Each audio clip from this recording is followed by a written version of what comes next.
Hi, today I'm going to tell you about Presuasion, which is a revolutionary way to influence and persuade, a book by Robert Cialdini.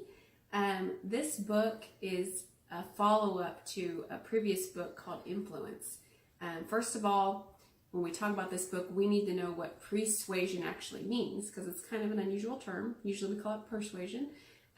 Persuasion is the process of arranging for recipients to be receptive to a message before you actually give them the message.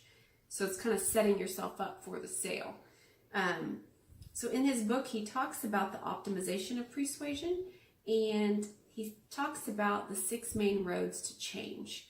So the first road we're going to talk about, which I have on this chart here, is going to be reciprocity. So this is the fact that people are hardwired to want to return favors. Therefore, they want to say yes when you're proposing something. For example, a colleague offers to help you under a very stressful situation. You, in turn, feel obligated to help them when you see them under a stressful situation.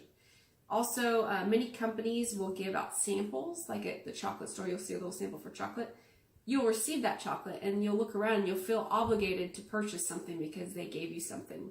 That also increases their sales, and that's why they do it. Trying to perform an unexpected and meaningful favor is also a way that you can make a friend and potentially a customer in the future. Liking. Get customers to like you. Obviously, we want people to like you, and we want them, to like you in ways that are going to get you the sale, right? So people that are attractive, people that are friendly, have great, funny personalities are going to be the ones that are going to get sales over people that are a little more reserved. However, these are not exactly the things we're trying to teach you to be attractive and friendly and all that. What we're trying to tell you is to use techniques and tools like highlighting similarities between you and the customer. Example, oh, you have an iPhone, me too. I'm definitely not an Android user. Compliments also can make your customer feel as if you are a likable person. So try to be genuine in what you're saying and watch out for the fake compliments because they'll actually see through that. Social proof. This is people thinking it is appropriate for them to believe or feel to do something to the extent that others are believing, feeling, or doing that same thing.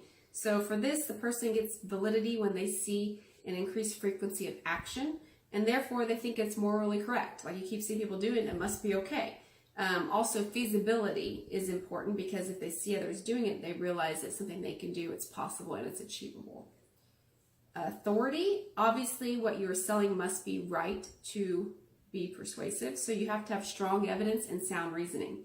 Authority must be credible in the situation, and expertise and trustworthiness all go to help the source be trustworthy that's giving the information. Highly regarded authorities will even tell you some of their weaknesses when they're trying to counteract their strengths, and this is to make them a little more believable. So although I'm not a medical expert, I am a mom of 4, so I know a lot about laundry and stain removal. Scarcity. We want more of what we can't readily have, right? So restrictions make people go crazy. The scarcity of a product makes it increase in value to those who can't find it. Scarcity raises the possibility of loss, and that makes people search high and low for the product because they don't want to lose it. So that makes, making a rare version of the product that you're considering selling may make that the most valuable product that you have. And the last topic is commitment consistency. This is important because commitments are important to humans and society. Humans also tend to like consistency, so customers tend to stay loyal to companies that provide a product they need, as long as that service is still of good quality and comparable in price. People don't like change, and they love to stick what they know for as long as you'll let them. So try to keep your customers happy, and they'll stick around.